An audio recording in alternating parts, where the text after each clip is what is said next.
siya sa opisina. Okay, fine.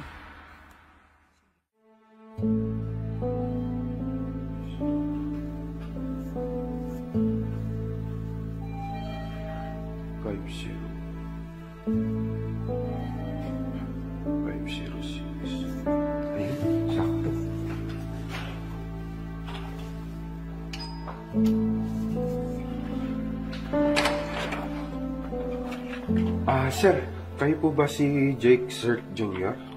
Yes sir, bakit po? Sir, bali 300 po lahat, sir. Nako, ito pala yun.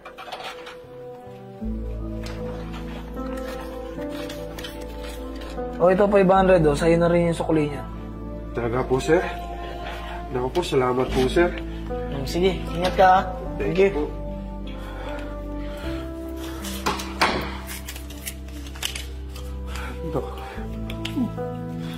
Makaka-boundary na ako na ito.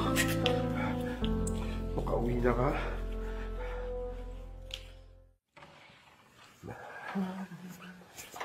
Sakto. Maaga naka-boundary. Oh, mahal. Alis ka?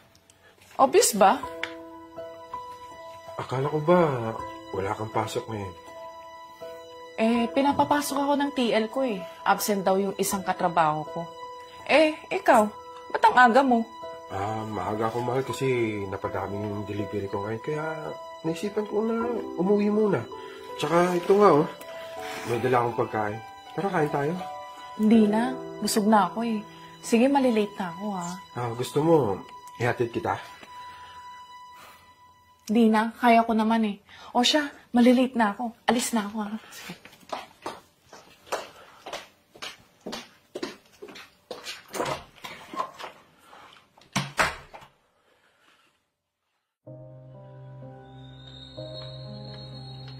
Oh, diyan ka na pala.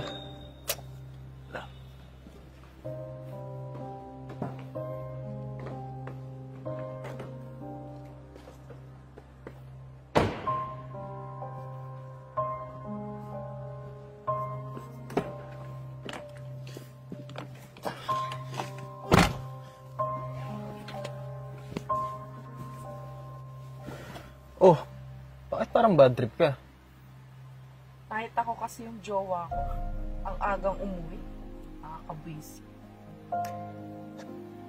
Sabi ko naman sa'yo iwanan mo na yun. Ano bang papapala mo dun? Delivery boy lang yun. Ako, TL mo ko nakakotse ka pa. O siya, PM, baka malate na tayo. Tara na kaya. Sige, tara na.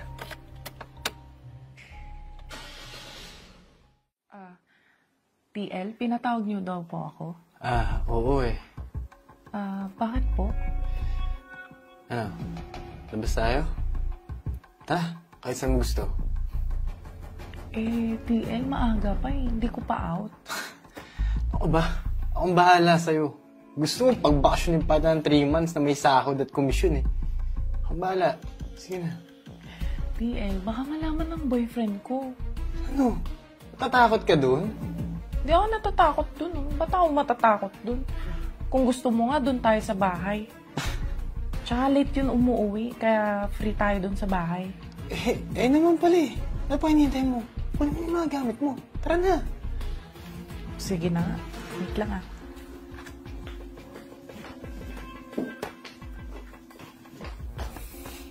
Alam mo, Margaret, tagal-tagal at nagpapantasyan sa opisina. Kasi, ang ganda mo.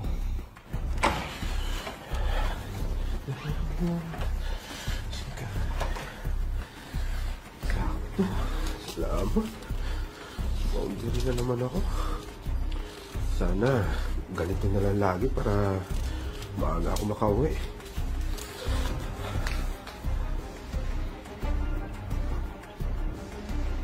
Aga-aga naman.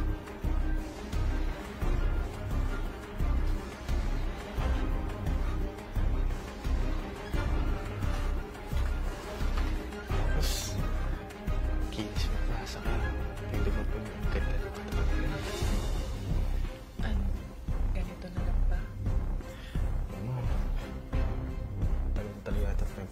masyado sa opisina. Wala. Fifth round. Sige, tuloy na natin. Tara.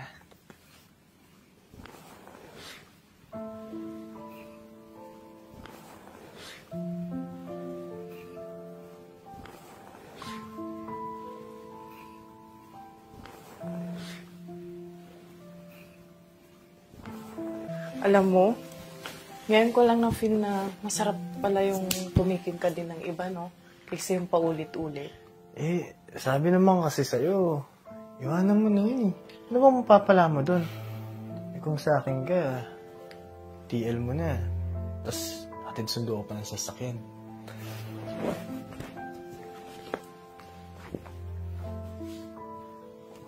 Bakit? Mahal mo pa ba? Wala na. Alam mo, sa loob ng 2 taon, ewan ko ba, nawala yung pagmamahal ko sa kanya. Siguro, nagsawa na din ako. And at the same time kasi, sinaktan niya na din kasi ako. Ganun ba? Sige, muna na ako. Anong honors na rin naman kasi. Pero kapag may kailangan ka, sabihan mo lang ako, pupuntahan kita dito. Saka, mag-day off ko na rin muna bukas. Opo, TL. Sige na ako. Sige.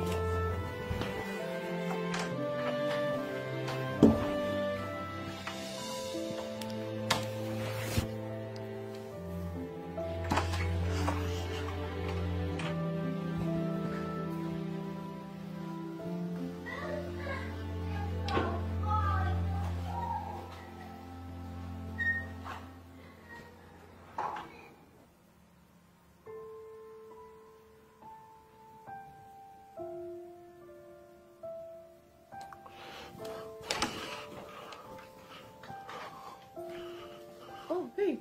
Kanina ka pa dyan? Bakit? Bakit mo nagawa yun? Ha? Ang alin? Huwag ka na magsinungaling. Nakita ko. Lahat. Bakit mo nagawa sa akin yun, Marge? Sorry. Kasi hindi ko alam kung mahal pa kita. Kung gusto pa ba kitang kasama. Kaya naghanap pa ng iba. Kaya mas pinili mo na makipagtalik sa iba kaysa kausapin ako? Bakit, JM? Ilang beses mo din akong niloko, di ba? Ilang beses din kitang nahuli. Nagtiis din ako, JM. Ilang beses mo akong niloko? 1, 2, 3, 4, 5 beses! 5 beses ako nagpakatanga sa'yo. Alam mo yun, di ba? Eh bakit mo pa ako pinapasok sa buhay mo ulit? Kung bandang uli, kakantihan mo lang pala ako. Bakit hindi mo na lang kasi ako kausapin, Marge, kung may problema ka sa akin? Sana sinabi mo na lang sa akin eh. Kasalanan ko pa? Ha? Ginagawa ko lang naman yung ginawa mo sa akin eh. Tsaka wag mong isisisi sa akin lahat. Kasi for the first time, ginawa ko lang to. Kasi ang sakit-sakit na. Nagsawa na ako. Kaya mas pinili mo na umanap ng iba? Eh di sana umalis ka na lang eh. Sana nagpakalayo-layo ka na lang eh. Hindi yung makita pa kitang nakapatong sa iba. JM, huli na lang lahat.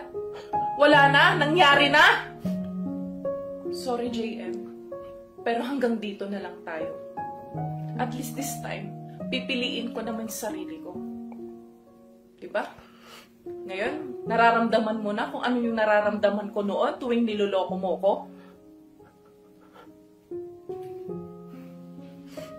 Sorry, pero quits na tayo.